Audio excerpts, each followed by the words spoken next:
비열한 자, 비천한 자입니다. 이사야 32장 5절에서 12절 말씀이고, 이사야 32장 5절 말씀. 사람들이 다시는 비열한 자를 너그럽다 하지 아니하고 비천한 자를 관대하다 하지 아니하리라.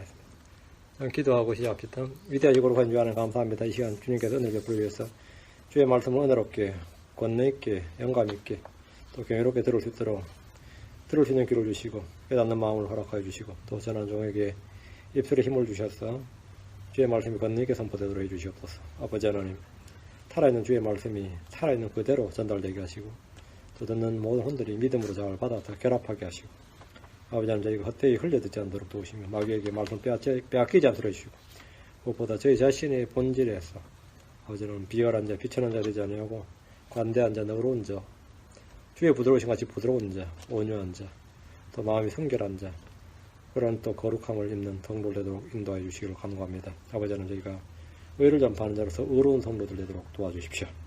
전나님 주 하나님께서 긍휼을 베풀어 주십시오. 복을 주십시오. 주의 성기도합니다. 아멘. 네. 예수 그리스도의 지상제의 이름으로 이 땅은 에덴의 낙원처럼 변화를 하며 동물들도 초식으로 모두 변합니다.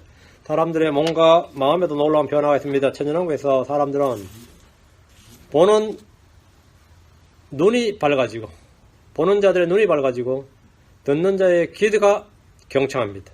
이것은 몸과 마음의 모두 많은 변화입니다. 사람들의 있는 몸의 질병이나 신체적 장애가 완전히 해결됩니다. 벙어리가 말을 하고 안전뱅이가 일어나 걷고 눈먼 자가 앞을 보게 됩니다. 그날에 경솔한 자들의 마음이 지식을 깨닫고 말 더듬는 자들의 혀가 말을 분명합니다. 그리스도의 왕국에서 사람들은 모두 놀라운 변화를 받고 마음으로 체험하게 될 겁니다. 이때 경험할 변화 중에 하나가 판단입니다. 지금 이 시대는 판단의 혼돈이 넘치는 시대입니다. 지금은 선악간의 구별이 없고 선악간의 가치가 뒤바뀐 시대입니다. 우리는 무엇이 선이고 무엇이 악인지 사람마다 개념이 다르고 가치가 다릅니다. 법에서 정한 가치가 다르고 도덕이 정한 가치가 다르고 종교가 정한 가치가 다르고 사람들마다 저마다의 판단이 다 다릅니다. 각자 자신이 판단합니다. 그래서 혼돈과 왜곡, 이게 혼란이 넘치는 시대입니다. 이사야 5장 10절 악을 선하다 하며 선을 악하다 하고 어둠으로 빛을 삼으며 빛을 어둠을 삼고 쓴 것을 단 것으로 삼으며 단 것으로 쓴 것을 삼는 자들에게 화가 있을지어다. 이 말씀에 따르면 사람들은 선을 악하다 하고 악을 선하다고 합니다. 의와 불에 대한 개념이 없습니다. 법과 불법에 대한 개념도 없습니다. 뭐가 없어? 개념이 없다는 말은 기준이 없다는 말입니다. 선악의 기준이 없고 뒤바뀌었기 때문입니다. 사람들의 모든 판단 기준은 판단의 기준은 이익입니다. 자기에게 이익이 되는 것이 선이고 이익이 안 되면 악입니다. 자기에게 손해를 끼치거나 손해가 닥치면 그건 무조건 악한 거예요. 그래서 자신에게 이익이 되면 그것은 선한 것이고 좋은 것입니다. 그것이 공리주의고 실용주의입니다. 오늘 현대의 자본주의 사회는 이익이 되는 거예요. 이익이 판단 기준인데 이익을 줄 것 같은 사람, 또 이익이 될 것 같은 어떤 일을 판단할 때 그 기준은 외모가 되는 겁니다. 하나의 판단 기준은 의입니다. 하나의 판단 기준은 의예요. 주의 말씀은 판단의 법도입니다. 성경의 판단의 법도 하는 건 주의 말씀 말합니다. 주의 말씀이 판단의 법도예요. 사람들은 저마다 사람 보는 눈이 있다고 하지만 쉽게 속기도 하고 쏘기도 합니다. 속기도 하고 쏘기도 합니다. 성경은 사람들의 외모를 중시하지 말라고 명합니다. 그러나 사람들은 외모를 용납하려 하고 외모를 중시하고 외모를 취합니다. 사람들이 할 수 있는 것이 그 외모에는 사실 뭐 없기 때문입니다. 뭐 판단하려면 외모밖에 없죠, 실제로. 욥기 13장 10절에 만일 너희가 은밀히 사람들의 외모를 용납하려 할지인데 그분께서 반드시 너희를 책망하시리니, 은밀히 사람들의 외모를 용납하려 할지인데 이 말은 용납할 의사가 있고 의지가 있다는 거죠. 사람들의 외모를 용납하려 한단 말이에요. 재판할 때 재판장은 이름과 성별과 나이 외에 그 사람의 직업이나 학력이나 재력이나 집안의 배경, 가족관계, 그가 속한 직장, 인간관계까지 모든 것을 다 묻고 고려합니다. 그런 것이 다 판단의 기준 요소가 된다 이 말이에요. 삶의 환경이 그의 인생에 영향을 미친다고 보고 그의 행동에 영향을 미친다고 보고 그 사람이 어떠하면 영향을 미친다고 보기 때문입니다. 그러다 보니까 사람은 모두 다 외모를 고려하고 외모를 존중하고 외모를 취할 수밖에 없습니다. 이런 것이 다 중요한 판단의 요소가 되기 때문입니다. 사람들은 외모를 취하고 외모를 따라 판단합니다. 주님은 그렇게 외모를 취하려 하는 자들을 반드시 책망하실 것입니다. 성경 말씀합니다. 시편 82편 2절에 너희가 어느 때까지 부당하게 재판하며 사악한 자들의 외모를 받아들이려 하느냐. 셀라. 어느 때까지 부당하게 재판하며, 부당하게 재판한다는 말은 외모를 취해서 재판하고 그걸로 근거로 재판한다 이 말이에요. 사악한 자의 외모를 받아들이지 않느냐. 이것도 그 사람이 명사인데 말이에요. 그 사람이 옛날에 하던 사람인데 외모를 받아들인 거죠. 하지만 이것이 엄연한 현실입니다. 유전무죄란 말이 그냥 나온 게 아니에요. 요즘은 뭐 유권무죄라고 하는데 권력 있으면 무죄다 이 말이에요. 요즘은 진영 논리에 따라서 내 편이 되면 무죄고 반대편은 없는 죄도 만들어서 유죄를 선고해버립니다. 즉 외모를 받아들인다 이 말입니다. 이것은 선하지 않습니다. 잠언 18장 5절에 재판에서 사악한 자의 외모를 받아들이고 의로운 자를 거꾸로 쓰린 것은 선하지 아니하니라. 사악한 자의 외모를 받아들인 건 선하지 않다, 좋지 않다 이 말이죠. 선하지 아니하니라. 잠언 24장 3절에 이것들로 지혜로운 자에게 속한 것이라. 재판할 때 사람들의 외모를 중시하는 것은 좋지 못하니라. 좋지 못하니라. 우리는 어떤 사람을 높이 평가합니다. 교양 있는 지성인이다. 법이 없어서 살 사람이다. 천사 같은 사람이다. 진정한 선비다. 학자다. 시대 양심이다. 깊은 신앙심의 소유자다. 공자 같은 사람이다. 부자 같은 사람이다. 천사 같은 사람이다. 별별 아부를 다 떱니다. 그렇게 다 찬사를 갖다 바쳐도 주님은 사람의 외모를 취하지 않습니다. 사람의 외모를 전혀 존중하지 않습니다. 내가 보기에 천사 같은지 몰라도 주님 보실 땐 더러운 죄인일 뿐인 사람 수두룩 합니다. 그렇죠? 성경 사람이 최선의 상태에 있을 때라도 헛될 뿐이라고 합니다. 시편 39편 5절에 보소서 주께서 내 날들 한 뼘만큼 되게 하여사오니 내 시대가 주 앞에서는 없는 것 같사오며 참으로 모든 사람은 최선의 상태에서도 헛될 뿐이니이다. 셀라. 최선의 상태에서도 헛될 뿐이다. 사람들이 칭송하고 존경하며 숭배에 맞이하는 사람들이라 할지라도 그 사람의 본질은 뭐냐? 헛될 뿐이다. 잠언 28장 21절에 사람들의 외모를 존중하는 것은 좋지 아니하니 그 사람이 빵 한 조각을 위하여 범법하리라. 그 사람이 빵 한 조각을 위하여 범법하리라. 그 사람이야말로 인격의 완성자죠. 근데 주님께서 그 사람은 빵 한 조각을 위해서 범법할 사람이다. 그게 사람입니다. 빵 한 조각을 위하여 범법하는 사람. 이것이 인격이 완성된 사람이란 말인. 이게 사람들이 그렇게 평가하는 사람들의 본질이다 말입니다. 성인의 반열에 오른 사람이든지 생불이라 불리는 사람이든지 살아있는 부처라 불리는 사람이든지 살아있는 성이나 불리는 사람이든지 너무나 고우면 신앙심의 소유자로 불리는 사람이든지 그 사람의 본질은 뭐냐? 그 사람이 빵 한 조각을 위하여 범법하리라. 그 사람이 빵 한 조각. 우리 동네 어른들은 참 이런 면에서는 참 지혜가 있었어요. 공자도 삼을 굶어봐라 남의 담 안 타는다 그런 말 잘했거든요. 뭐가 있는 거, 뭐가 아는 거죠. 그 사람의 본질을 아는 거예요. 하나님은 사람 외모를 중시하지 않습니다. 로마서 2장 11절에 이는 하나님께서 사람들의 외모를 중시하지 아니하시기 때문이라. 베드로전서 17절에도 사람들의 외모를 중시하지 아니하시고 각 사람의 행위대로 심판하시는 아버지를 너희가 부르며 간구할지니 너희가 여기에 잠시 머물러 있을 동안을 두려움 가운데 지내라 했습니다.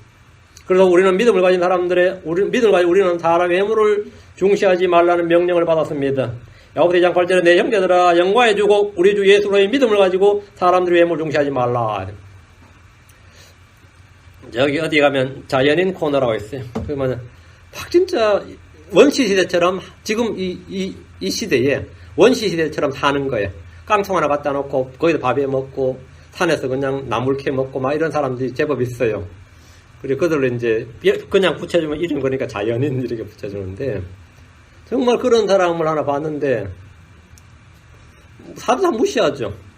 근데 그 사람이 보니까 경력이 도쿄대 법대를 나왔어요. 동경대 법대 나왔다 그러면 아시아에서는 최고 저겁니다. 최고 엘리트예요. 근데 사람 제일 겪고 3세야. 도쿄대 법대를 나와서 미국으로 왔어요.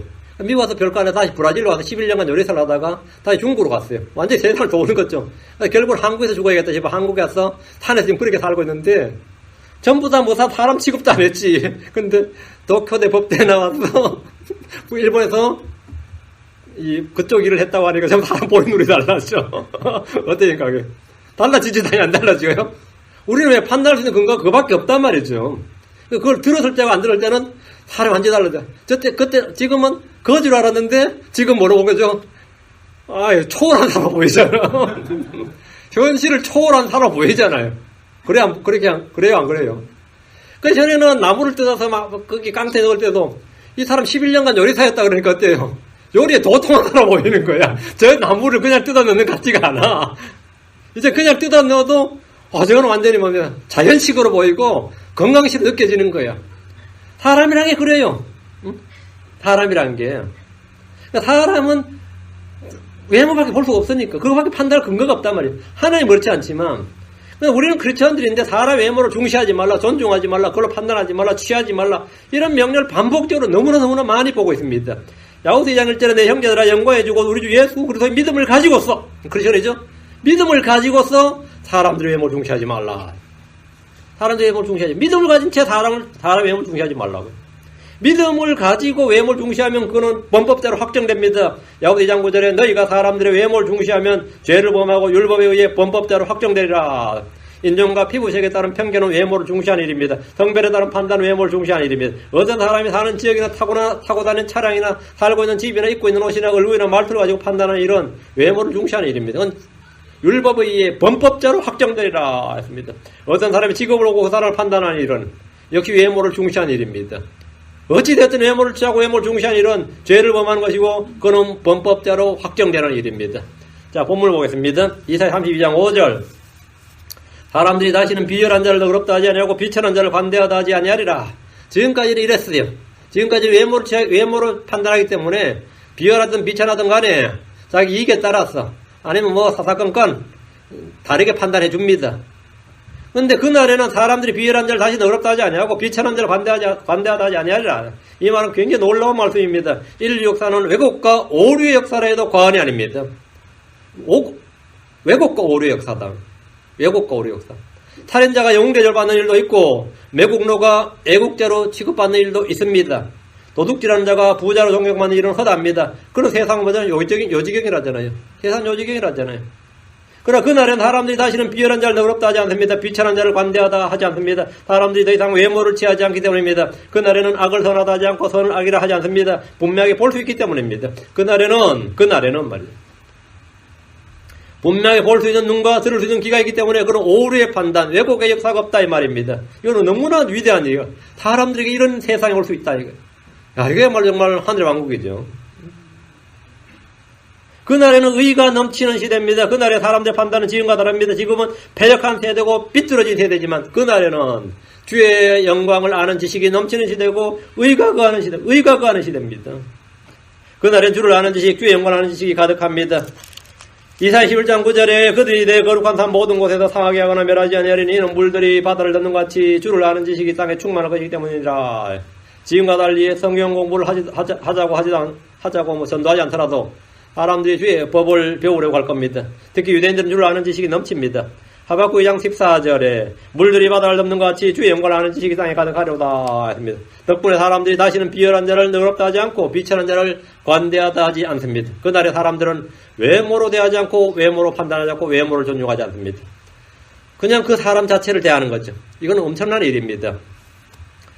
사람을 그 자체로 대하는 거는 지금 사람들은 못하는데 개는 해요. 개는 내 주인이 돈을 못 벌어도 판단 안 하잖아. 그 사람들이 개를 좋아하는 거예요. 왜? 나를 판단 안 하니까.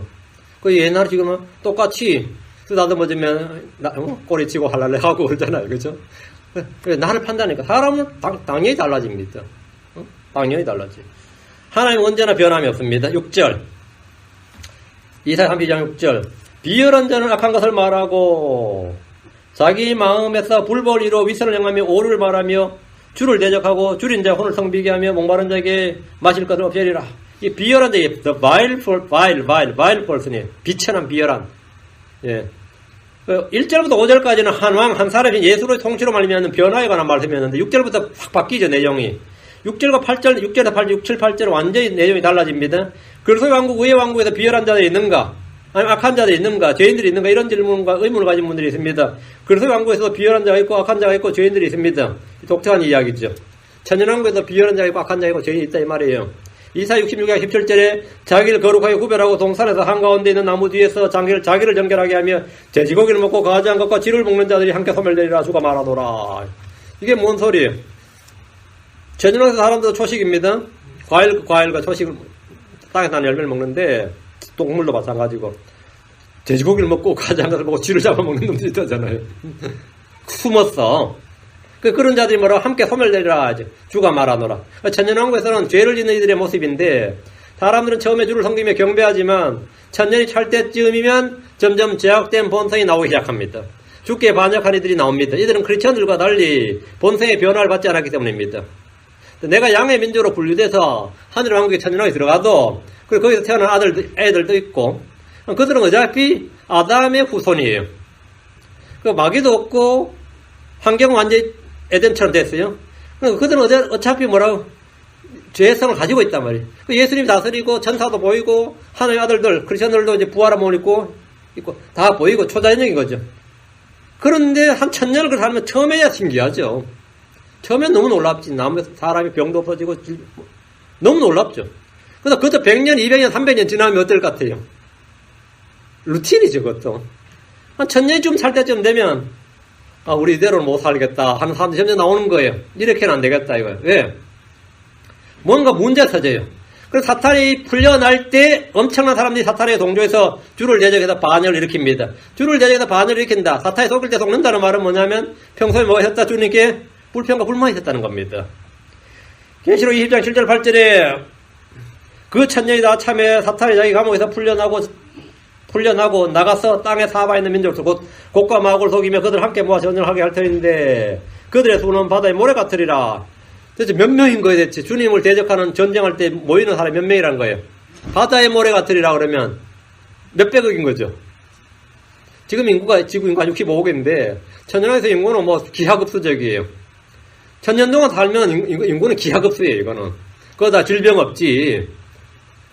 사람 다 나무 수명처럼 길지 하면, 한 250억, 300억은 될 겁니다. 천년 동안, 그죠? 천년 동안 전쟁 없지. 질병 없지.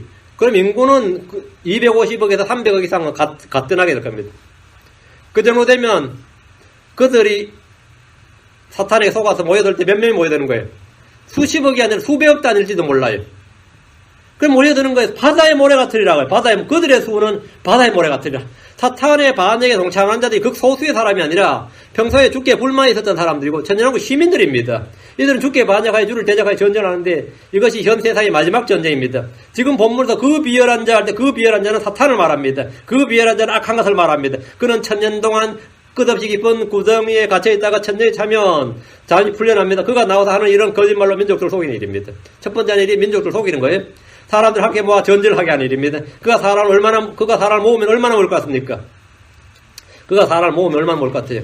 그들의 수는 바다의 모래 같으리라 말씀대로 이 땅에 사는 엄청난 수가 모여듭니다. 비열한 자는 악한 것을 말합니다. 사탄은 처음부터 살인자요 거짓의 아비였습니다. 우리 주님은 사탄에 대해 이렇게 말씀했습니다. 요한복음 8장 44절에 그는 처음부터 살인자요 자기 속에 진리가 없으므로 진리하려고 하지 않으려고 거짓말할 때 자기 것으로 말하는 이는 그가 거짓말쟁이요 거짓의 아비이기 때문이라. 사탄의 자녀들, 어둠의 자녀들, 이 세대의 자녀들은 자기 아비의 욕망을 따라 행하고자 합니다. 그래서 사탄이 악한 것을 말할 때 동조하고 동화가 됩니다. 거짓말할 때 그것을 믿고 따릅니다.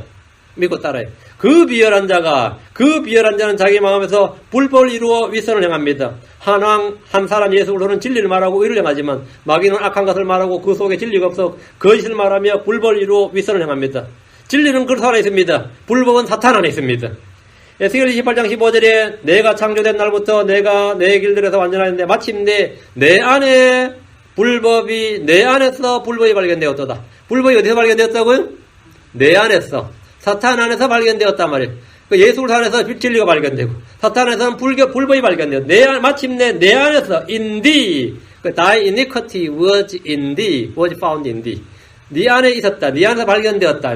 불법은 기름 부음 받은 덮는 그룹이던 사탄 안에서 발견되었습니다. 그가 불법을 말하고 거짓을 말할 때 자기 것으로 말합니다. 자기 것으로 말해요. 하나님께 온 게 아니에요. 자기 것으로 말합니다. 그가 위선을 행하는 것은 사람들을 속이기 위해서입니다. 사람들은 자기에게 좋은 것, 이익이 되는 것이라면 그것이 불법이든 악이든 개의치 않고 얻으려고 하는 죄악된 본성이 있습니다. 그는 저 매자를 속일 때 자기 마음에서 불법을 이루어 위선을 말했습니다. 위선을 말하는 이것이 좋은 것인 것처럼 말한다 말입니다. 위선을 말한 선인 것처럼 선인 것으로 가장해서 말한다. 사탄은 언제나 선인 것으로 가장해서 말합니다. 나쁜 것으로 말하지 않습니다. 이것은 복지를 위한 것이다. 너의 행복을 위한 것이다. 너의 복을 위한 것이다. 형통을 위한 것이다. 네가 잘되러 한 것이다. 너를 위해서 한 말이다. 이건 사탄의 모든 행사는 다 위선입니다. 그 핵심이 위선이에요. 주의 벌을 어기는 사람들에게 유익이 될 것처럼 말했고 하나님의 말씀이 거짓인 것처럼 말합니다. 하나님께서 너희를 속인 것이다. 너희가 신이 될 수 있다. 너희가 천사가 될 수 있다. 너희가 신들 중에 하나처럼 될 수 있다. 응? 이런 식으로 그러니까 사람들의 끊임없이 좋은 것을 더 좋은 것을 너희가 초인이 될 수 있다. 더 한 단계 발전 초능력을 가진 사람이 될 수 있다. 그러니까 사람들이 흥분하죠. 사람은 흥분하지. 사탄은 사람들에게 언제나 위선을 말함으로 속입니다. 악을 말해서 속이는 게 아닙니다. 항상 파지티브 띵킹이에요. 사탄은 네거티브 띵커가 아닙니다. 항상 위선을 말합니다. 항상 적극적인 사고방식이에요. 사람들이 흔히 속는 속임수는 지금보다 더 나은 내가 될 수 있다. 더 나은 미래를 가질 수 있다. 더 큰 복을 얻을 수 있다. 더 많은 행복을 누릴 수 있다. 꿈은 이루어질 것이다. 모든 일에 형통할 것이다. 더 부자가 될 것이다. 더 잘 될 것이다. 등등의 말입니다. 이런 말은 왜 속느냐? 내가 그렇게 되고 싶은 거예요. 난 그렇게 믿고 싶어. 나도 그렇게 되고 싶어. 그렇게 믿고 싶어. 응? 되든 안 되든 그래 믿으면 좋잖아요. 그게 위선입니다. 위선이란 좋은 것을 주는 것처럼 하지만 실상은 전혀 다른 것, 아닌 것을 말합니다. 마귀의 계략과 속임수는 언제나 위선입니다. 그 비열한 자는 사탄입니다. 적그러서요. 자기 마음에다 불벌이로 위선을 행한다. 아닙니다. 다음, 그 비열한 자는 오류를 말합니다. 마귀는 언제나 그랬듯이 주를 대적합니다. 사탄이 1000년 동안 같이 있다가 풀려나와서 온 세상의 민족들을 속일 때 세상 그와 함께 전쟁을 하기 위해서 예루살렘을 에워쌉니다. 인류 역사는 어느 시대나 예외 없이 배교와 반역으로 끝이 났습니다. 무죄의 세대인 첫사람 아담은 에덴에서 반역해서 무죄의 세대를 끝을 냈습니다. 그 에덴에서는 뭘로 끝이 났어요? 반역과 배교로 끝이 났단 말이죠. 하나님께서 먹지 말라 명한 과일을 먹었습니다. 불순종으로 반역과 배교로 끝이 났어요. 그 첫사람 아담은 에덴에서 반역했습니다. 일단 양심의 세대입니다. 에덴에서 나온 이제 가인부터 아벨, 양심의 세대였던 에덴에서 나온 이들은 폭력으로 땅을 부패시킴으로써 배교했고 대홍수로 멸망을 했습니다. 배교와 반역입니다. 노아 홍수의 세대는 이제 노아의 아들들 아니에요. 심판을 경험했던 이 세대가 바벨탑을 쌓음으로써 함께 모여 주를 대적했고 그들은 주의 심판을 받아 모두 흩어졌습니다. 이 세대도 배교와 반역으로 끝을 맺었습니다. 이스라엘 하나님께서 이스라엘을 부르셨어요. 한 민족을 만들어서 이제 한 민족을 택함받은 민족과 계약을 맺어서 이제 국가를 주시고 땅을 주셨어요. 율법을 주셨습니다. 근데 이들은 율법을 버림으로써 배교했고 반역함으로 약속의 땅에서 쫓겨나 옷 땅에 흩어지고 말았습니다. 그럼 이제 율법 시대도 뭐냐고요? 배교와 반역으로 끝이 났습니다. 그럼 신약의 교회 시대는 어떨 것 같습니까? 신약 교회 역시 주의 말씀인 성경을 버림으로써 배교로 끝이 납니다. 이 교회는 갈수록 순수함과 거룩함이 사라지고 그냥 종교단체가 되는 겁니다. 이 21세기는 배교와 반역으로 끝이 납니다. 크리스천들이 이제 예수만 믿습니다. 지금 교회라는 것은 성경 안 믿어요. 수많은 교회들이 성령을 외치면서 어떻게 될 것 같아요? 성령 충만하면 성경을 더 많이 보겠죠. 근데 열매가 보세요. 성령을 외치면서 성경을 버립니다. 성령을 외치면서 성경을 버려요. 성령으로 충만하다면 순수한 주의 말씀을 삼하고 그 저주로 자라가야 정상인데 성경을 아닌 성령을 외칩니다. 성경이 아닌 성령을 외친다. 다 사입입니다. 그건 다 사입이에요. 이것은 타락과 배교의 증거입니다. 그 성령을 외치는 교회는 타락과 배교의 증거다 말이에요. 교회는 형식적인 종교의 틀만 가지고 있으며 경건의 모양을 있으나 경건의 능력을 부인합니다. 오늘날 교회의 모습 딱 이 한마디로 조역됩니다. 디모데후서 3장 5절. 하나님의 성품의 모양을 있으나 그것의 능력은 부인하리니 이런 자들에서 돌아서라. 경건의 모양을 있으나 그것의 능력은 부인하리니. 그 말씀을 갖고 있어요. 나도 성경책 가지고 있어요. 그런 말씀 속에 있는 이 말씀의 권능은 부인합니다. 하나님 이야기 많이 합니다. 하나님의 권능은 부인합니다. 하나님께서 하시죠. 하나님, 뭔 자꾸 그런 소리 하냐고. 그건 듣기 싫은 소리예요. 왜? 모양은 있는데 권능은 부인한다고. 크리스천티 우리가 기도의 능력이 얼마나 위대한지 얼마나 큰지 우리 잘 압니다. 우리 믿습니다. 그러나 기도하는 사람들 중에서 기도의 능력을 안 믿습니다. 모양은 있는데 뭐가 없다고요? 능력은 부인합니다. 40일 금식기도 하는데 왜 합니까? 해요 하여튼. 나도 예수님 따라 했다고. 능력은 부인합니다. 별의별 사람이 다 많아요. 오늘날 교회의 모습이 바로 이겁니다. 하나의 성품의 모양은 있으나 그것의 능력을 부인하리니. 그것의 능력은 부인하리니. 여러분 성경의 능력, 말씀의 능력을 믿습니까? 성령의 능력을 믿습니까? 이런 자들에 돌아서라. 그 부인한 자들 다 돌아서라 말이에요. 찬양도 하고 기도도 하고 집회도 하고 수련도 하고 부흥회도 하고 전도 모임도 하고 예배도 하고 헌금도 하고 각종 경건의 모양은 다 갖추고 있지만 실제로 말씀의 권능과 기도의 권능을 알지 못하며 믿지 못하고 부인합니다. 이것은 배교입니다. 찬양을 하지만 그것은 그냥 노래일 뿐이고 찬양 중에 가는 주님을 알지 못합니다. 찬양을 봉착처럼 부르는 사람도 있고요. 딴따라처럼 부르는 놈들도 있어요. 근데 그 노래를 듣는 사람들이 그렇게 은혜를 받는다잖아. 그렇게 요즘 목사님들 이제 노래 잘하는 목사 많아요. 난 그거는 참 은사야. 노래 못하는 것도 은사야. 근데 유행가 가사에다가 가사 개살해가지고, 또 아니면 CCM에다가 집어넣어가지고 말이죠. 예수, 막 이러고 있어요. 야, 이거 완전히 이거는 락 음악 그런 거야. 그러고 기타 치고, 밴드 치고, 이제 혼을 빼놓죠. 근데 그건 은혜 받는다잖아. 은혜 받는다. 예배를 드리지만 그 속에 임재하시는 주님은 전혀 알지 못합니다. 기도는 하지만 그 기도 응답이나 권능에 대해서는 무지하게 믿지 못합니다. 이것이 바로 경건의 모양에서나 능력을 부인한 것입니다. 주의 첫날에 와서 예배 드리는, 함께 와 예배 드리는데 드리죠. 예배를 통해서 하나님 임재를 느끼느냐, 그 임재를 체험하느냐, 없다 이거죠.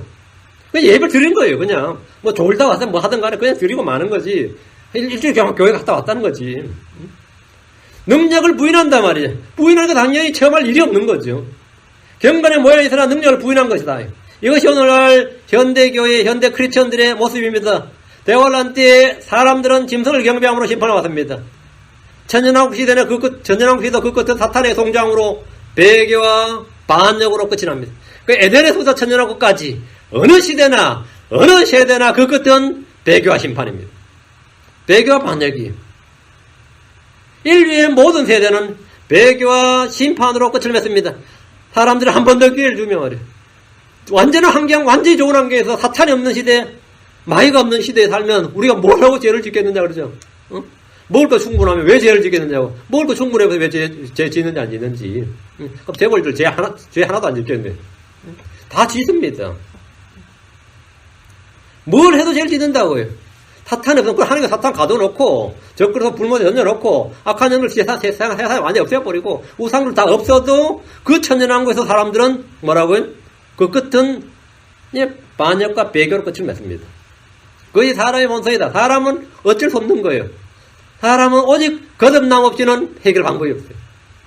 거듭남 다시 태어나지 않냐고는 내 자아는 십자가에 못 박힌 것 외에는 어떤 좋은 환경에 갖다 놔도 지금 이 상태로 하늘에 갖다 놔도 안 돼요. 하늘에 갖다 놔도 새로 살려면 미리 입주를 해도 안 된다고. 사람이 거듭나지 않는 이상 안 된다.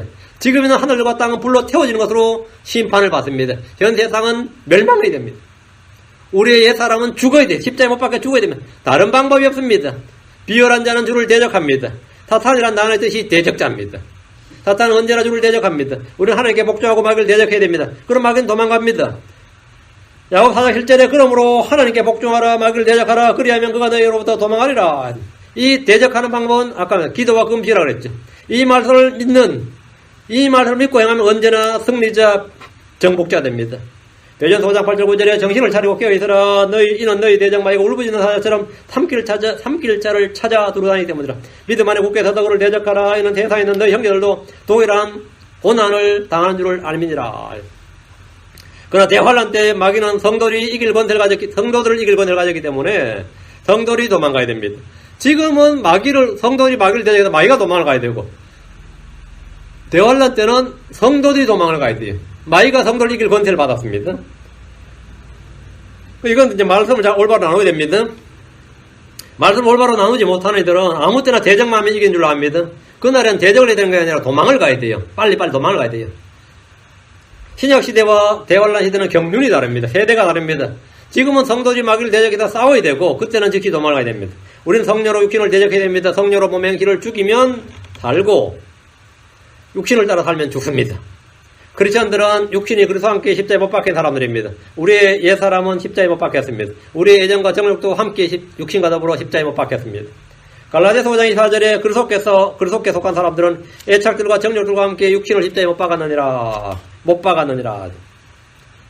비열한 자는 줄인 자의 혼을 성비게 하며 목마른 자에게 마실 것을 없애버립니다. 천년왕국에서 줄인 자가 있다는 것은 주를 경배하러 올라오지 않는 민족들, 그런 지역에 주께서 비를 주지 않으시기 때문입니다. 천년왕국에서 먹을 게 너무 많은 시대예요. 식량 부족이 있을 수 없는 일입니다. 근데 줄인 자가 어떻게 있을 수 있어요? 예를 들어 이집트가 장막지를 지키러 올라오지 않으면 하나님 거기에 비를 주지 않습니다. 거기에 비를 주지 않는 게 재앙이고 저주 심판입니다. 그럼 회개하고 주께 돌이켜야 되는데, 이 사탄이, 비열한 자는 이들을 모아다 주를 대적하고 반역하게 합니다. 왜 우리한테 비를 주지 않느냐고. 그거는 자기들이 지금 불순자하고 죽게 반역해서 그런 건데, 회개하는 대신에 오히려 덤벼들어요. 그는 줄인 자의 혼을 덤비게 하며 목마른 자에게서 마실 물을 없애버립니다. 그럼 사탄에게 덤벼드는 게 아니라 하나님께 덤벼드립니다. 이 사람들이 희한하게, 그 사탄에게 당하고 나면 하나님께 원망해요. 이게 죄인들의 특징입니다. 많은 사람들이 기도할 때 그러죠. 하나님 원망합니다. 사탄 원망한 사람이 있어요. 죽일 사탄 이런 사람 없잖아. 기도할 때 그래요. 하나님 내게 이러실 수 있습니까? 이러지. 하나님 내게 이러실 수 있습니까? 천연하게 끝날 즈음 아이가 잠이 풀려났을 때 있을 일이 지금 6절 이야기입니다. 7절도 마찬가지입니다. 비천한 자의 수단을 악하니 그가 악한 계략을 꾸며 궁핍한 자가 바른 말을 할 때 거짓말로 가난한 자를 멸하거니와. 이게 천연한 끝에 있을 이야기예요. 마귀는 비열한 자고 비천한 자입니다. 그는 악한 자이며 교만한 자입니다. 그는 속이는 자고 위선자입니다. 그는 불법자입니다. 그는 사악한 자, the wicked입니다. the vile, the evil이고, 마귀는 자기를 높이는 자입니다. 주님은 그를 비천한 자, the churl, 비천한 자, 가장 낮은 자라는 뜻이. 마귀는 하늘에서 셋째 하늘에서 둘째 하늘로 떨어져요. 둘째 하늘 첫째 하늘로. 다음에 그 땅으로 떨어져. 땅에서 불못으로. 불못에서 사탄은 적글소는 불못으로. 사탄은 끝없이 깊은 구렁으로. 가장 낮은 자예요. 가장 비천한 자단 말이에요. 문자 그대로 가장 비천한 자입니다. 그는 하나님 주신 창조를 위해 가장 으뜸인 자였다가 가장 비천한 자가 된 거지. 그 비천한 자의 수단들도 악하다. 그 마귀의 계계, 마귀의 관계는 악하다 이 말입니다. 마귀는 가장 높은 곳에서 가장 낮은 곳으로 떨어진 자로서 비천한 자입니다. 하나님 그를 가장 낮추셨습니다. 비천한 자의 수단들도 악하니 이 말은 마귀의 계계와 관계를 말합니다. 마귀는 악한 계략을 꾸밉니다. 마귀의 수단들은 언제나 악합니다. 우린 마귀의 악한 계략들을 대적하기 위해서 하나님 전신갑주를 입어야 됩니다. 우린 사탄의 계략들에 대해서 무지하지 않습니다. 고린도서 2장 11절에 이것은 사탄이 우리를 이용하지 못하게 하람이라. 우리는 그의 계략들에 대해 무지하지 아니하노라. 우리는 그의 계략들에 대해서 무지하지 아니하노라. 무지하지 않다. 우리는 무엇이 옳은지 모든 시험하고 선한 것을 거기에 붙들어야 됩니다. 마귀의 계략은 에덴에서부터 사람들에게 언제나 100% 먹혀들었습니다. 마귀가 사람들에게 승리하지 못한 예가 없어요. 단 한 사람 예수 그리스도 외에는. 어떤 의인이라 불리는 사람도 마귀는 그를 넘어뜨릴 수 있었습니다. 아브라함이든 이삭이든 야곱이든 요셉이든 누구든 관계없었고 다윗이든 누구든 하나님은 참 마귀는 하나님의 사람을 무너뜨리는데 아무런 문제가 없었습니다. 의인 욥도 마찬가지였습니다. 다니엘도 마찬가지였고 마귀의 계계와 관계는 다양합니다. 하나님 한 분 외에 마귀에 승리한 사람은 예수로 한 분 외에 인류 역사에 아무도 없습니다. 우리는 예수를 힘입어서만 마귀를 이길 수 있는 겁니다.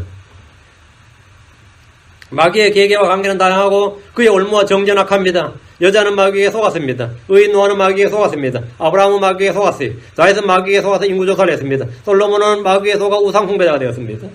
베드로와 제자들은 모두 마귀에게 밀가루듯이 까불림을 당했습니다. 마귀의 소단들은 악하고 그가 악한 계략을 꾸며 궁핍한 자가 바른 말 할 때에 거짓말로 가난한 자들을 멸합니다. 바른 말 해봐야 소용이 없어요. 교리적으로 이 말씀은 천년이 다찬 후에 마귀가 잠시 풀려나서 이 땅에서 있게 될 일입니다.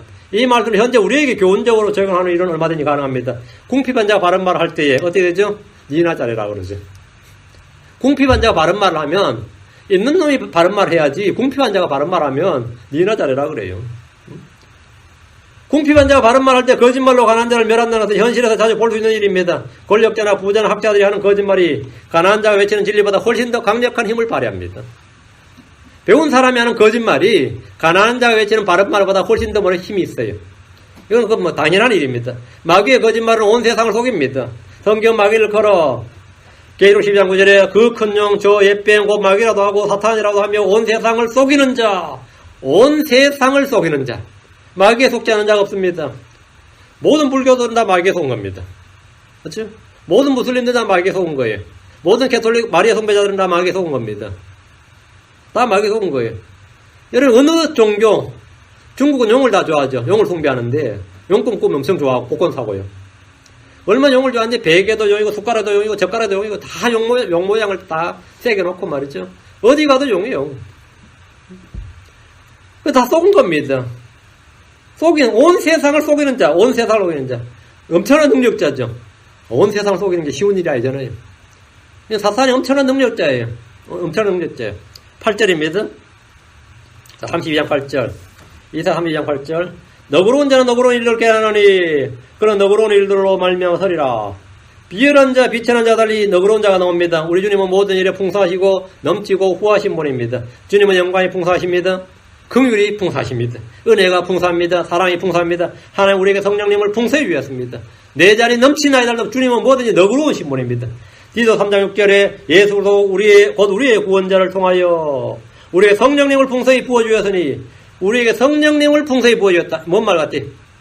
주님이 성령님 주셨으니 성령님을 풍성히 부어주셨으니 주님은 너그러우신 분이다. 주님 지혜를 주실 때 너그러운 분입니다. 주님 은혜를 베풀 때 적당하게 알맞게 아니면 너그러이 주십니다. 주님 후히 주시는 분이시고 풍성히 베푸시는 분입니다. 베드로서 1장 11절에 이렇게 우리 주 구원자 예수로 영존한 왕국에 들어감을 주께서 너에게 풍성히 베푸시리라. 넘치게 풍성히. 주님의 성품은 언제나 이겁니다. 넘치게 풍성히. 여러분 5,000명을 주님은 5,000명을 먹을 때도 딱 맞추지 않았습니다. 12광줄이 남게 하셨습니다. 주님은 언제나 넘치게 하셨습니다. 넘치게. 하나님 우리에게 모든 것을 풍성히 주사 누리게 하시는 분입니다. 그래서 우리는 내 잔이 넘치나이다 이렇게 고백할 수 있습니다. 하나님 우리에게 주의 풍성함, 그분의 상속력의 풍성함, 영광의 풍성함이 무엇인지 알게 하시기를 원하십니다. 우리는 그것을 구해야 됩니다. 에베소서 1장 18절에 너희의 지각의 눈을 밝게 해서 그분의 부르심의 소망이 무엇이며 성도들 안에 있는 그분의 상속력의 영광이 얼마나 풍성하며 여기 보면 영광이 얼마나 풍성하며 그분의 상속력의 영광이 얼마나 풍성하며 우리가 지각의 눈을 밝혀서 이런 걸 알게 되면 말이죠. 이 풍성을 알게 되면 우리는 소망으로 넘치게 될 겁니다. 전에 제가 우리 애하고 비디오로 타겟에서 맞죠? 아마 요만한 손바닥만한 손바닥보다 좀 더 큰 DVD 플레이어를 하나 샀어요. 50불에 40불에 50불에 얼마 쓰지도 못하고 TV 없애버리고 하는 바람에 못했는데 그걸로 니모도 보고 슈렉도 봤어요. 그 슈렉을 보는데 당나귀가 사람이 흰말이 되는 장면이 있어요. 거기. 근데 그렇게 당나귀가 흰말이 돼서 좋아하는 거예요. 다시 당나귀도 나이가 돌아가고 싶지 않아. 흰말이 되니까 뭐 달리기도 좋고 옵새도 나고.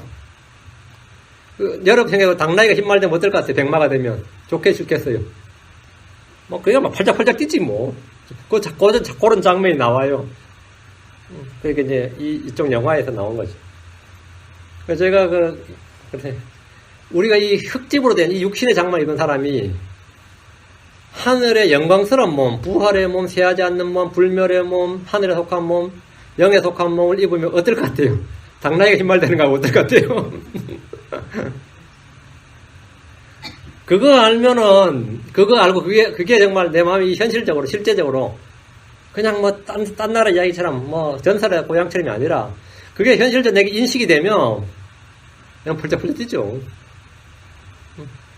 지금 이 몸은, 그냥 바이러스에도 그냥 장염 걸리고 말이죠. 재채기하고, 기침하고, 아프다 그러고, 뭐, 눈이 멀고, 뭐, 얼마나 몸이 약한지 몰랍니다. 벌레도 물리고, 붓고 말이죠. 벌레 물려도 붓고 말이죠. 근데 이 몸이 영광스러운 몸이 된다. 천사들의 몸과 같이 한번 상상을 해봐요. 내가 하나님께서 나를 그렇게 만들어준다면 여러분 어떨 것 같아요? 아무렇지도 않아요. 아무렇지도 않을 것 같아요. 어떨 것 같아요? 이거는 뭐 사실 상상 불허의 이야기입니다. 그 하나님께서 우리에게 베푸시는 이 상속유업이라는 게 첫 번째 몸의 변화예요. 일단. 그리고 우리가 살게 된 새 예루살렘이죠. 하늘에 있는 보안. 여기에서 이 영광이 얼마나 풍성하고 얼마나 위대한 가치, 큰 가치가 있는지 알면, 땅에서 지금 몸으로 겪는 이거 아무것도 아니죠. 이건 사실 아무것도 아닌지 몰라. 사람들 전부 다 이거 한번 당나귀로 만들어줘 버려야지, 반대로. 이 불교 교리 같은 거하고 너무 다르잖아요. 불교 교리가 뭔지 아시죠? 사람이 이 땅에서 최고로 선을 행했을 때 받을 수 있는 응보가 뭐냐면 윤회에서 사람 되는 겁니다. 잘못되면 뭐되는 개 되는 거고 지렁이 되는 거고 뭐 이런 거, 뱀 되는 거 이런 거예요. 최고로 잘 살았을 때 뭐 되는 거죠? 예, 사람 되는 거예요. 다시 사람 되면 뭐해? 금수저로 태어나 모를까? 다시 사람 되라 나한테 돌아버리지. 내가 죽고 다시 사람 되라 그러면 아이고 그건 노 땡큐죠, 정말로. 그거는 이제 노 땡큐지. 근데 성경과 이 불교교는 너무나 달라요. 힌두교교라고 너무나 다르고, 동양종교는 너무나 다릅니다. 무로 돌아가는 것도 아니고, 구체를 떠도는 것도 아니고, 성경의 교리는 너무나 간단합니다. 너무나 단순하고, 근데 굉장히 명료해요. 우리 뭐라고? 부활함을 입는다잖아요. 영광스러운 몸을 입는다잖아요. 쇠하지 않는 영광스러운 몸을 입는다잖아요. 하나님의 형상과 같은 모습, 하나님의 아들 형상과 같은 모습이 된다는.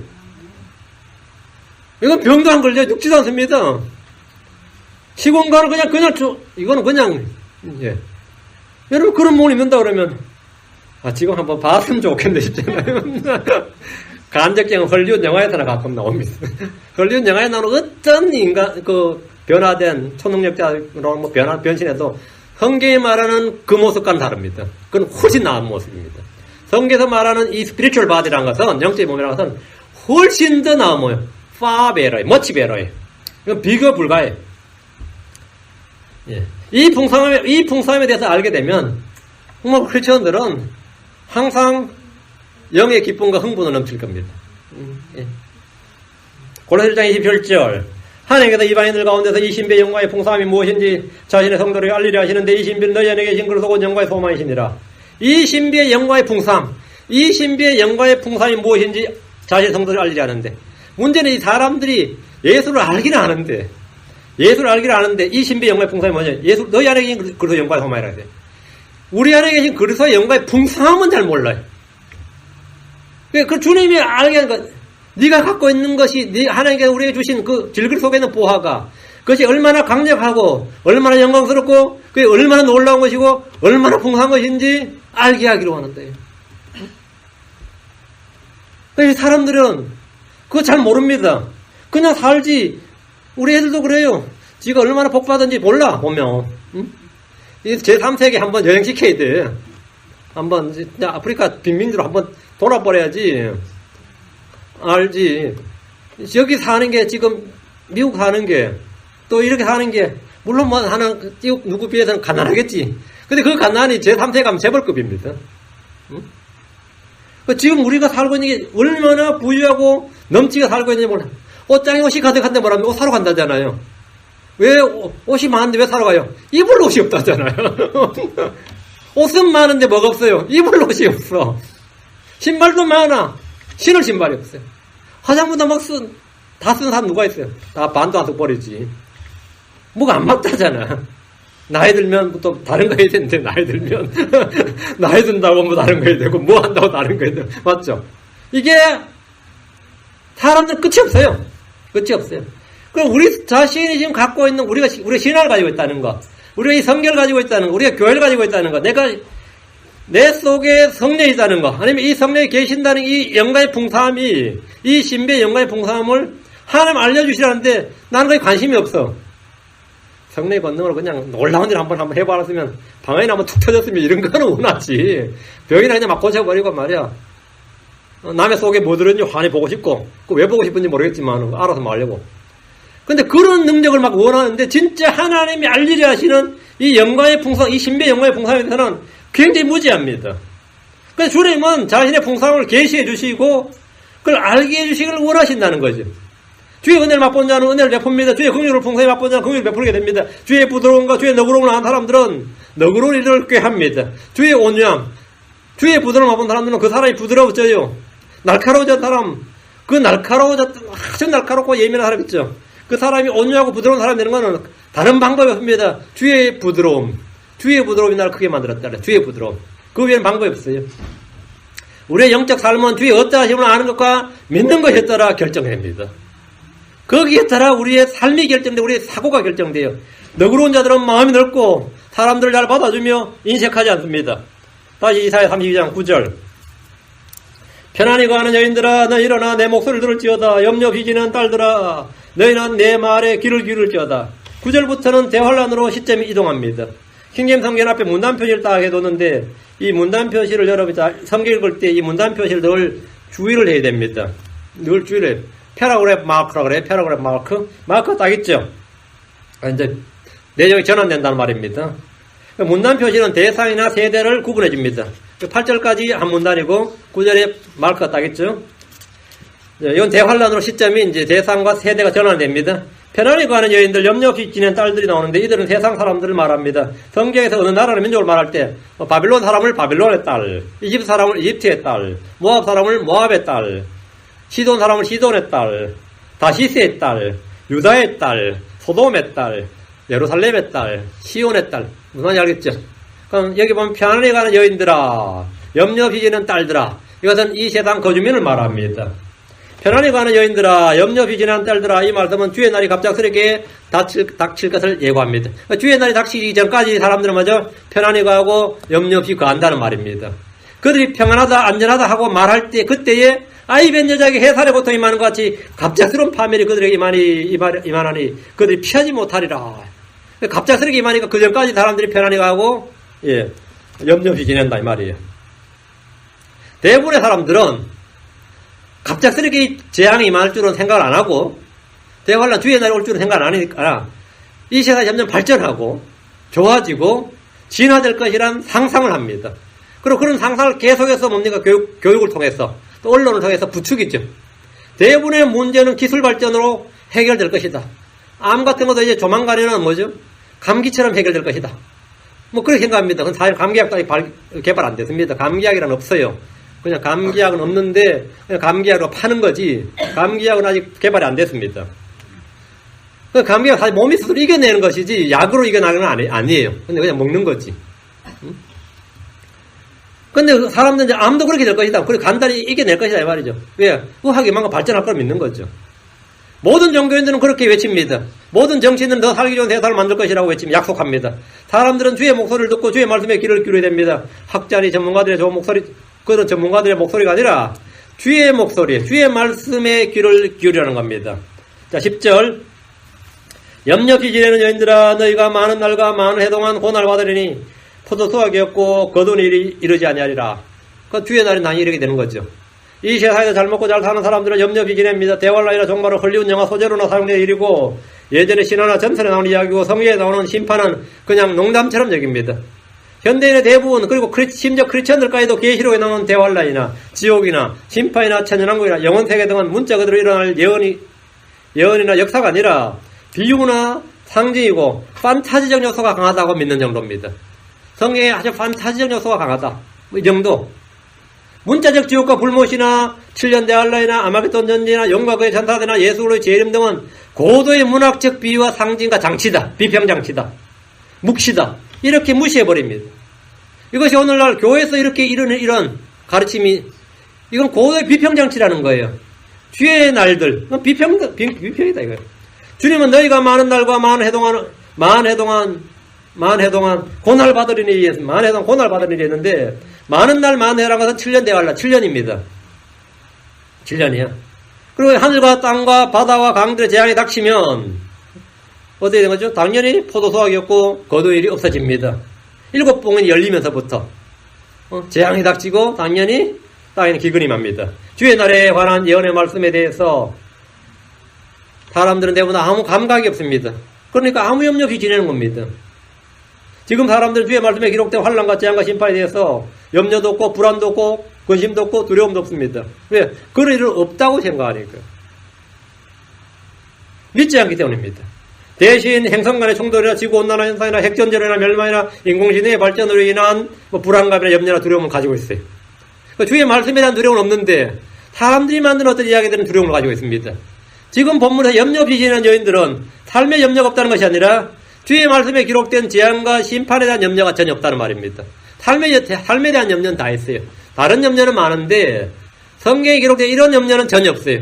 뭔 그런 일이 있으려고 이렇게. 뭔 그런 일이 있으려고. 전쟁과 기근이 점점 많아진다요. 그렇죠?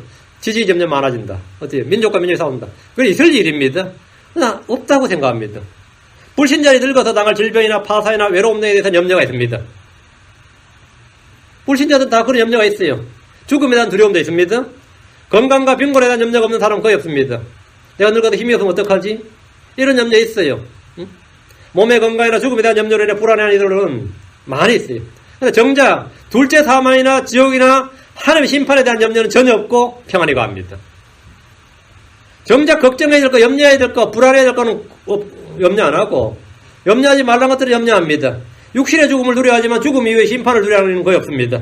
캘리포니아에 사는 주민들은 큰 지진이 올까 두려워하지만 자신의 혼이 지옥에 떨어질 것에 대해서는 전혀 염려하지 않습니다. 지진 올 것은 걱정을 하는데 대비도 하죠. 그러나 지옥에 떨어질 것에 대해서 염려하지 않습니다. 크리스천들 중에는 자신의 은행 계좌에 돈이 없는 것은 크게 염려하지만 하늘에 쌓아둔 나의 보화, 나의 재산이 전혀 없다는 사실에 대해서는 염려하지 않습니다. 뭔가 잘못된 거죠. 여러분 어떻습니까? 구원받은 우리는 대환란이나 지옥에 대한 염려는 전혀 없습니다. 우리는 죽으면 하늘로 가고 살아있다면 대환란 전에 들림받아 공중에서 주를 볼 것입니다. 불신자들 역시 대환란이나 지옥에 대한 염려가 전혀 없기 때문입니다. 믿지 않고, 왜 없느냐? 믿지 않기 때문입니다. 그러나 그들은 많은 날과 많은 해 동안 고난을 받게 될 겁니다. 많은 날과 많은 날 고난을 받게 됩니다. 대환란 때 그들은 고난 속에서 끝까지 견뎌야 구원을 받습니다. 이기는 자, 남는 자가 되어야 구원을 받을 수 있습니다. 11절. 이사 3장 11절. 편안히 가는 여인들아, 너희는 떨지어다. 염려 비지는 자들아, 너희는 고난을 받을지어다. 옷을 벗어 너희 몸을 드러내고 너희 허리에 굵은 배를 두를지어다. 편안히 가는 여인들이라는 믿음으로 주의 평안을 얻은 사람들이 아니라 다가올 경고를 듣고도 믿지 않아도 평안한 사람입니다. 이게 참 특이한 거죠. 믿음으로 평안을 누린 것은 뭐죠? 성령의 선물이에요. 그건 성령의 열매입니다. 화평평안 성령의 열매고 성령의 은사예요. 그러나 불신으로 인해 평안을 누리는 사람도 있습니다. 자, 난 대환란에 대해서 지옥에 대해서 아무런 걱정이 없어요. 왜 그래요? 안 믿으니까. 그러니까 믿음으로 극복해서 승리한 사람도 있지만 자포자기해서 평안한 사람도 있죠. 미리 포기해서 그런 사람이 있습니다. 자, 거짓 예언자들은 재앙이 있건 없건 무조건 평화를 외칩니다. 재앙이 있어도 재앙이 없어도 무조건 평화를 외쳐요. 그들은 사람들이 듣기에 좋은 말과 듣고 싶어하는 말만 하며 인기를 얻고 성공할 수 있기 때문에 그렇습니다. 예레미야 8장 11절에 그들이 내 백성의 딸의 상처를 조금 고쳐주고는 평안이 없는데도 말하기를 평안하다 하였도다. 평안하다 한 거예요. 이것은 오늘 대부분의 종교인들, 정치인들, 학자들, 전문가들 사람들이 하는 말입니다. 그러나 평화를 외치면 외칠수록 전쟁은 더 많고 테러는 더 많습니다. 에스겔 14장 10절에 그들이 내 백성을 유혹하여 평안이 없는데도 평안하다 하였으며 한 사람의 벽을 싸고 보라 다른 사람들이 제대로 섞지 않은 해반죽을 그 벽에 발랐도다. 평안이 없는데 평안하다 외쳐요. 또 누가 벽을 쌓으면 거기 해반죽을 발라서 튼튼하게 해버린 거죠. 거기에 계속 그걸 믿으라고. 그 속에 앉아하도록. 메아리 현상이라고 그러면 이걸 메아리 현상이라고 그러는데 정치인들이 평화를 외치면 종교인들이 그걸 화답을 해주고 그 말을 언론이 받아서 다시 외치고 다시 그 말을 정치인들 종교인들이 외치고 그래서 온 세상이 다 믿게 하는 것. 이렇게 이게 돌고 해서 사람들 다 속인다. 이런 걸 이제 이 사회 용어로 이제 메아리 현상이라고 합니다. 메아리 현상이라고 합니다. 일단 누가 선창을 하는 거예요. 평안하다 그러면 우리 다 평화를 추구한다. 그러면 그 화답에서 막 종교인들도 이제 그 말을 막 떠들게 되고 언론이 떠들게 되고 다음에 국민들도 계속 돌고 도는 거예요. 그래서 거짓을 덧칠을 하는 겁니다. 우리는 정부를 신뢰하지 않습니다. 통치자들을 신뢰하지 않습니다. 사람들을 전혀 신뢰하지 않습니다. 우리는 언론을 신뢰하지 않습니다. 우리가 신뢰하는 것은 하나님과 그분의 말씀입니다. 평안은 성령의 열매입니다. 평안은 우리 주께서 주시는 선물입니다. 예수 그리스도가 우리의 화평입니다. Jesus Christ is our peace. 에베소서 14절에 그분은 우리의 화평이시니라. 그분은 예수 그리스도죠. 그분은 우리의 화평이시니라. 다시 11절. 편안히 가는 여인들아 너희는 떨지어다. 염려 비지내는 자들아 너희는 고난을 받을지어다. 옷을 벗어 너희 몸을 드러내고 너희 허리에 굵은 배를 두를지어다. 이건 회개하란 말입니다. 겸손히 회개하라예요. 편안히 가는 여인들은 떨어야 됩니다. 주의 날이 가깝기 때문입니다. 염려 없이 지내는 자들은 고난을 받으러 갑니다. 회개하고 금식하며 스스로 자신을 징계하라는 겁니다. 혼의 징계를 말해요. 하늘의 왕국이 가까울 때 사람들이 필요한 첫 번째 말씀은 회개하랍니다. 주의 말씀에 떨고 고난을 받는 겁니다. 침례 요한은 회개하고 물로 침례를 받겠습니다. 사도 베드로는 회개하고 물로 침례를 받으라고 외쳤습니다. 대환란이 오기 전에 이들이 할 일은 회개하고 복을 믿어야 됩니다. 물침례는 구원의 조건이 아니라 하늘을 향한 선한 양심의 고백입니다. 너희는 고난을 받을지어다. 이 말씀은 금욕이나 고행의 종교적 수련이 아니라 죄로 인해 애통하고 금식하라는 말씀입니다.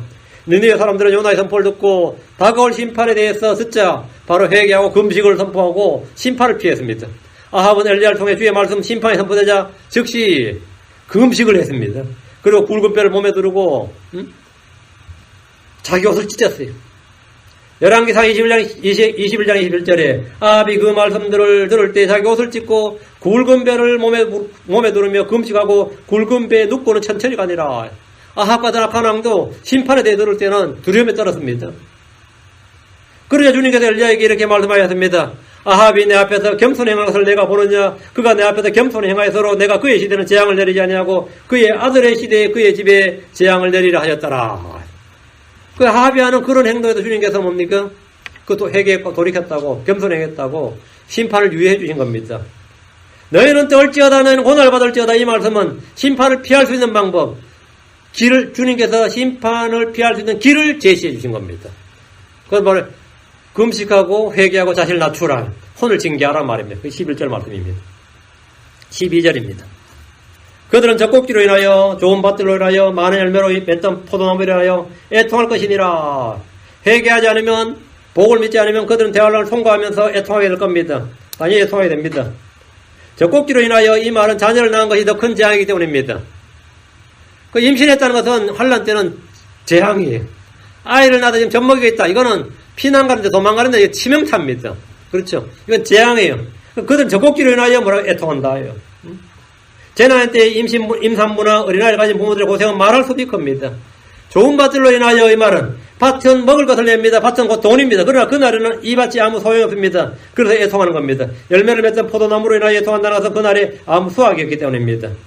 이사야 16장 10절에 즐거움이 사라지고 풍요한 밭에서 나오는 기쁨이 사라졌으며 포도원에 노래하는 것도 없고 크게 외치는 소리도 없으며 그들의 포도즙들에서는 포도를 밟는 자들이 밟아서 포도주를 내지 못하리니 내가 그들의 포도 수확 때 크게 외치는 소리를 그치게 하였느니라. 그러니까 아무것도 없단 말이죠. 그 대환란 때는 애통할 일밖에 없습니다. 사람이 그날에 애통하지 않으려면 어떻게 되느냐. 사람이 그날에 애통하지 않으려면 지금 애통하는 것이 훨씬 낫습니다. 지금 애통하는 것이 나아요. 그날에 고난받지 않으려면 지금 고난받는 것이 훨씬 낫습니다. 그 고난과 지금 잠시 받는 고난과 그날의 고난은 비교할 수가 없는 겁니다. 비교할 수가 없는 거예요. 하나님께서는 우리에게 뭘 주셨느냐예요. 우리에게는 주님께서 자기 자신을 주셨다. 그리고 성령을 주셨습니다. 가장 좋은 걸 주셨는데 문제는 우리가 그것을 얼마나 아느냐예요. 얼마나 아느냐예요. 우리는 바른 판단하지 못할 때가 많이 있습니다. 거의 대부분이 그런 것 같습니다. 우리 자신이 왜곡과 편견과 위선과 오류와 이런 데 사로잡혀 있을 때가 많이 있습니다. 우리는 그래서 벗어나야 됩니다. 바른 판단의 소유자가 돼야 주의 법에 따라 판단할 수 있는 외모를 따라 취하지 않고 판단하지 않는 그런 성도들이 되어야 됩니다. 그걸 위해서 우리는 기도해야 됩니다. 하나님께 지혜를 구하고 기도해야 됩니다. 그리고 주님의 마음을 가져야 됩니다. 주님의 마음을 가져야 돼요. 여러분 형제들과 형제가 형제를 대하는 것하고 부모가 자식 대하는 것은 관점이 전혀 다릅니다. 그렇죠? 그건 전혀 달라요. 근데 내가 우리 교회 어떤 형제 자매 할 때면 어떨 때는 짜증나죠. 근데 하나님은 아버지죠. 아버지가 위에서 그 살아보는 거하고 전혀 달라요. 내가 어떻게 해야 사실은 형제를 진정으로 사랑할 수 있느냐면 주의 마음을 품어야 됩니다. 주의 마음, 그리스도의 마음을 품어야 돼. 하나님의 마음을 품어야만 그놈이 못난 놈이든 사고를 치든 뭘 하든 간에 뭐가 되는 거죠? 용납이 돼요. 용납이 돼요. 짜증이 안 난다고 그 마음을 품어야 용납이 돼요. 그럼 아무 문제 없어요. 그거는 쉽지 않겠지만 어때요? 그건 훈련도 되는 일이 아닙니다. 주님께 그걸 기도해야 돼요. 내가 주의 마음을 품게 해주셨고 너희 안에 있는 이 마음은 꼭 그리스도의 마음이다. 그래서 예수의 마음을 품게 하라. 그 주님의 생각, 그리스도의 생각을 내가 갖게 하더라. 그렇게 돼야 그것이 바로 바른 정작 생활을 할 수 있는 근거가 됩니다. 기초가 되는 겁니다. 우리 모두 다 그런 비열한 자, 비천한 자 되지 말고 너그러운 자, 관대한 자, 부드러운 자, 너그러운 자, 관대한 자. 눈이 너그러워야 돼요. 관대한 자가 돼야 되고 온유한 자, 부드러운 자가 돼야 됩니다. 우리 주의 마음입니다. 겸손한 자가 돼야 됩니다. 자기를 높이는 자가 아니라 겸손한 자가 돼야 되고 우리 그런 건 성령의 열매입니다. 주님께 은혜를 구합시다. 기도합니다. 위대하고 거룩한 주 하나님 아버지, 저희가 전에는 어리석은 자였습니다. 무지한 자였습니다. 비열한 자였고 비천한 자였고 자기 이익을 추구하고 남을 이용하는 자들, 남을 속이는 자였고 자주 속기도 했습니다. 그러나 이제 우리 예수로 말미암아 저희 마음이 희생을 받고 아버지 저희가 주 예수의 피로 말미암아 정결하게 되었습니다. 저희가 선하고 순수한 양심 선한 마음을 소유하게 하시고 주께서 너를 정결케 하셔서 우리 주 예수의 마음을 품고 하나님의 마음으로 살아갈 수 있도록 인도하여 주시옵소서. 육신적인 생각, 육신적인 마음을 따라 살지 않고 영적인 생각, 영적인 마음을 따라서 살게 해주시옵소서. 아버지, 저희가 이 땅에 사는 날들이 얼마 남지 않고 모든 일의 끝이 가까이 왔다고 했습니다. 주께서 오시는 날도 멀지 않은 줄로 압니다. 아버지 하나님, 제가 이 땅에 사는 동안, 이 육신 안에 거하는 동안 단 하루라도 주를 바라보고 성령으로 말미암아 믿음으로, 하나님 아들의 믿음으로 살아갈 수 있게 해주십시오. 감사드리고 주 예수 믿습니다. 아멘. 마치겠습니다.